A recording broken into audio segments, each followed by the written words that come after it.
t'avais le lot de la journée qui était sur le dos, qui était énorme. Puis ça,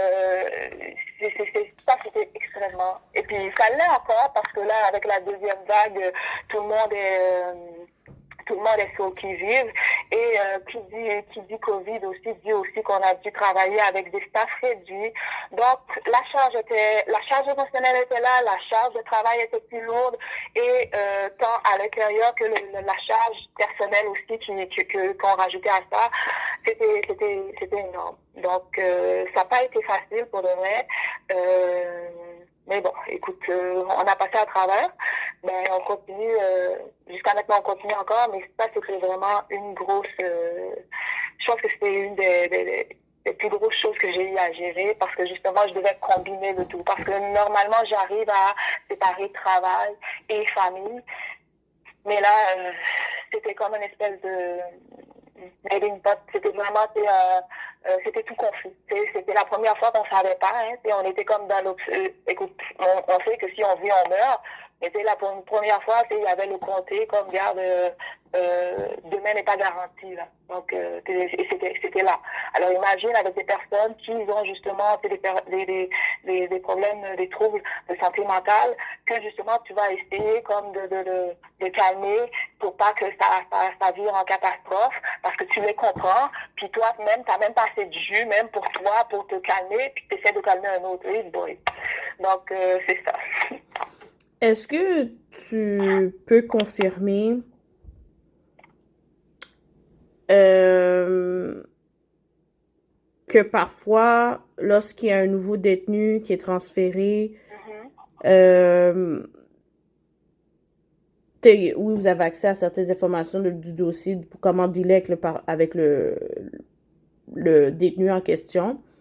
Oui, Est-ce que... mais en fait, moi, comment je faisais ça? Je vois ça comme le système de l'hôpital. Donc, c'est vrai qu'une fois que tu es fiché, donc, moi, j'ai pas parti casier judiciaire, mais disons fédéral. Donc, oui, tu sais, on a un système qui rentre parce que c'est très important. Oui, si tu avais, écoute, des antécédents, de suicide, des affaires comme ça, oui, il faut qu'on le sache. Il y a des affaires de médicaments ou santé mentale qui n'est pas nécessairement dedans, parce qu'on va pas ça va pas être écrit, tu sais, la personne est schizophrène, ou la personne, non. C'est juste que, en gros, ils vont nous dire, et puis ces lignes directives-là, on en a besoin pour justement, tu sais, varier notre approche. Parce que on n'interagit pas de la même façon qu'on va interagir avec une personne qui n'a pas de trouble de santé mentale.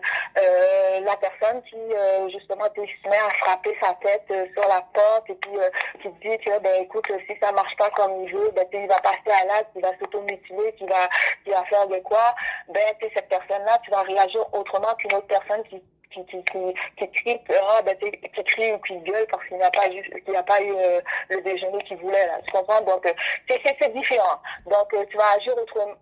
Et malgré justement que ça peut être écrit dans le système, on doit toujours le garder en mémoire, parce que, tu sais, vivre dans un endroit comme ça, fermé, ben, ça se peut qu'un jour, tu sais, que la switch, tu comprends? Donc, peu importe, il faut qu'on interagisse, et puis c'est important d'avoir ces données-là, parce que si cette personne-là a fait une tentative où était plus ou moins, il y a eu une mauvaise nouvelle, sa conjointe est décédée, mais si cette personne-là vient, puis écoute, se met à crier ou quoi que ce soit, ben, je vais savoir que, écoute, il est pas dans son mood, c'est compréhensible, il vient d'enterrer sa mère, il vient d'enterrer son père, puis regarde, on y va mollo, OK? Donc, que un autre détenu qui est toujours en récalcitrant, puis qui là. Et plus, cette affaire d'information-là, justement, va te dire si automutilation, c'est quelle sorte de crime, qu'est-ce que ça, mais tout ce qui est en lien au provincial. On n'a pas des affaires de jeunesse, on n'a pas des affaires de la police et tout. C'est vraiment nos interactions aussi qu'on a eues avec le détenu, parce que c'est important, parce que nous, on travaille sur les quarts. Donc, si c'est pas écrit quelque part, ben, ça se perd avec le temps. Puis là, moi, je viens, ben, moi, je comprends pas ce qui est arrivé, puis je vois que tu es énervé, puis là, j'arrive, et puis t'es intervention physique. Non. Donc, quand c'est écrit, que ça nous dit aussi, ça nous donne une ligne directive. Donc, Ça nous permet aussi d'éviter certaines bavures ou d'éviter d'aller utiliser des forces excessives, alors que justement, comme je te dis, il y a le côté humain aussi de la personne. Il vit certaines situations, lui, il n'a pas nécessairement accès à l'extérieur, puis dans ces périodes-là, justement, les visites n'étaient pas autorisées, alors c'est tout à fait normal qu'il a aucune antenne à l'extérieur. Donc quand il appelle à l'extérieur, sa conjointe ne répond pas, donc nous autres, on doit comme notifier ça quelque part. De cette manière-là, quand il y a un changement de car ou d'équipe, tout le monde est au courant. Voilà. En tant qu'agent correctionnel, est-ce que tu sens des fois ta vie pourrait être en danger? Écoute, mon Dieu. Même, c'est tellement, ça fout le chien, là, quasiment.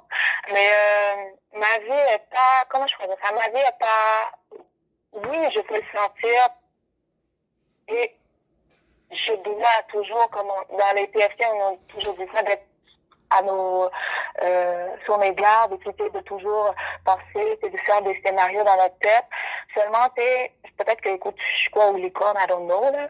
Mais moi, j'ai une particularité où j'ai peut-être une façon de choses de voir, une façon bien à moi de voir ça, ou de le mettre. Écoute, moi, quand j'agis avec un détenu, quand j'ai une interaction avec quelqu'un, oui, je sais que on peut arriver comme à comment je peux dire ça, avoir comme une altercation physique. Seulement, j'essaie toujours de le faire de manière juste et raisonnable. Je ne veux, et puis moi, même pas pour le détenu, pour ma santé mentale à moi. Ça m'énerve de m'énerver. Je ne veux pas, parce que, quand je te dis que c'est un milieu fermé, c'est quelque chose qui gruge aussi. Avec le temps, petit à petit, c'est pas juste sur les détenus que tu vas péter une coche ou whatever. Ça va être sur ton enfant, ça va être sur ton mari, ça va être sur ça va être sur les personnes autour de toi. C'est les personnes autour de toi qui vont te dire, mais ça a bien changé. Donc, moi, personnellement, mes interactions, je le fais comme ça. Et ça se peut que, justement, écoute, ce qui arrive avec le service correctionnel, c'était à jeune la peine et à l'intérieur. Donc, oui, les personnes, les détenus, une fois qu'ils sortent, ils vont finir, ben, ils vont se reconnaître. Ça se peut que c'est le même détenu-là, il va pas rester en prison toute sa vie. Ben, ce même détenu-là, ça se peut que ça soit mon voisin un jour. Mais, j'ai été comme bête aussi, j'avais comme je faisais du parachute où j'utilisais comment je faisais ça mon autorité sur lui de manière comme à brimer ses droits. Ben c'est le retour du balancier, tu comprends? Donc non. Donc oui, comment je faisais ça? Oui, je peux paraître être en autorité, mais tu sais, moi, je me dis toujours, ces personnes-là, ils ont été jugés, OK? Et ils sont là pour faire un temps, tu sais, pour avoir des options, pour avoir, tu sais, comme des pouvoir changer. Donc, c'est pas moi qui paye, ils payent ça, leur dette à la société. Une fois qu'ils ont fini de payer, ben, ça devient des personnes, des citoyens normaux qui ont des droits. Donc, qui ont des droits, puis qui sont en droit de faire n'importe quoi. Puis, donc, moi, je dois garder ça en tête, que ces personnes-là ne meurent pas en prison, tu sais, donc ils sont là pour un temps, puis ils font leur temps, ils redonnent ils payent à la société ce qu'ils devaient payer, et c'est tout. Donc, moi, c'est ma façon. Alors, non, je ne pense pas, je ne vois pas que c'est nécessairement, vie en danger, non. C'est sûr que là où je suis, c'est, comment je dis ça, les cotes sont moyenne. Donc, c'est sûr que dans un max, ce serait différent. Tu comprends? Mais moi, personnellement, quand je prends une décision, quand j'interagis, oui, ça m'est arrivé de pétage de coche, mais même après ça, on est capable de se parler, puis la personne vient, puis donc, non, parce que écoute, ça se fait, moi je le sens pas nécessairement. Mais on te le dit qu'effectivement, il faut toujours être aux aguets parce que justement, il y a la santé mentale, les personnes, oui, il y en a qui sont plus dangereux que d'autres. Mais non, je le prends vraiment en côté relation d'aide. Moi, je le vois pas, mais je te dirais que d'autres qui travaillent dans d'autres pénitenciers pourraient le ressentir vu la clientèle qu'ils ont aussi. Donc, quel serait ton conseil Avant que je demande ton conseil, Oui. c'est que tu as parlé que tu aurais voulu devenir avocate. Donc, est-ce que Oui. changerais-tu devenir avocate après tout le niveau d'expérience que tu aurais ou Ben écoute, tu sais, c'est comme j'ai beaucoup de tu sais, comment je faisais ça? Moi, je pense que là où je suis, je peux utiliser mes différentes facettes, tu sais, puis de manière vraiment constructive. Tu comprends? Donc, tu sais, il y en a qui disent, oh mon Dieu, t'as un côté psychologue, t'as un côté ci, t'as un côté ça.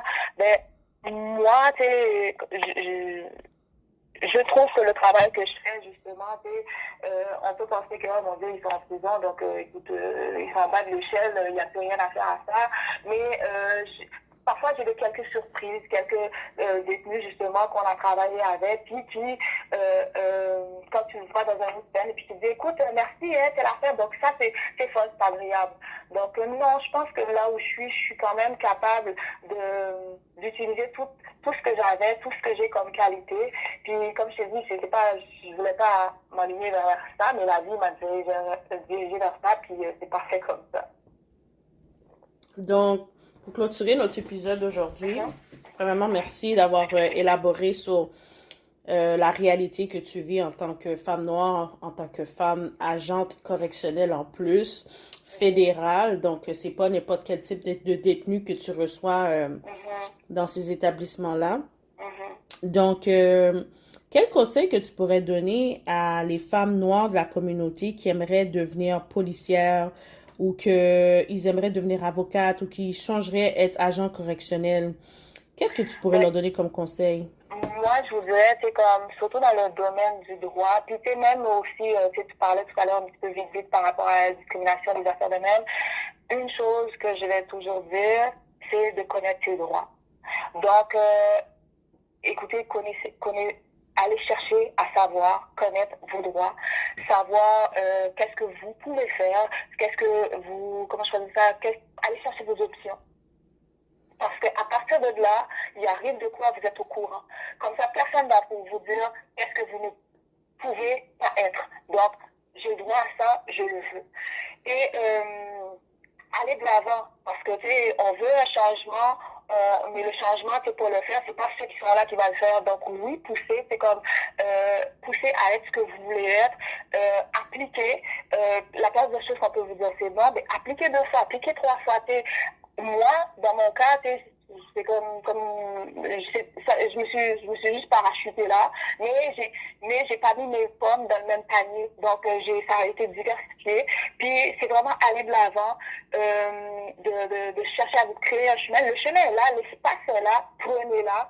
Puis s'il y a quoi que ce soit d'autre à dénoncer, dénoncez-les, puis vraiment aller de l'avant, pousser, parce que comment je parle ça, on a besoin de ces femmes-là, on a besoin de ces présences-là, justement, pour pouvoir forcer le changement. Le changement, il se fait pas tout seul.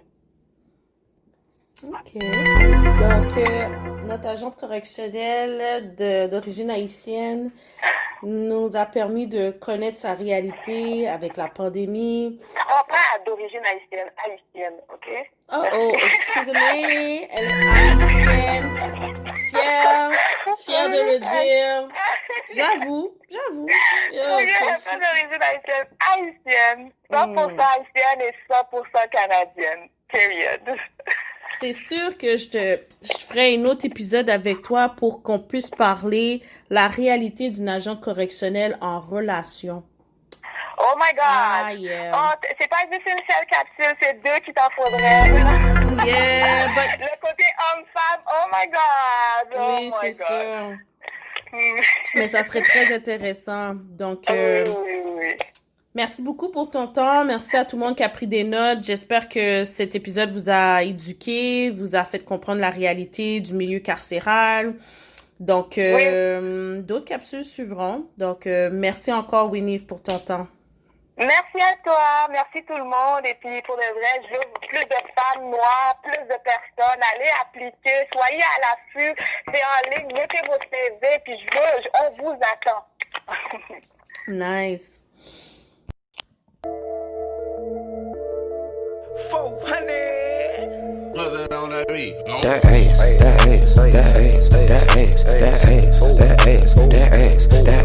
She bad. bad, she bad, she bad, she bad, she bad, she bad, she bad, she bad. Gucci bag, Gucci bag, Gucci bag, Fendi bag, Prada bag, Louis bag, Gucci bag, Gucci bag, Birkin bag. She in a bag, she drip, she swag, never mad, she glad.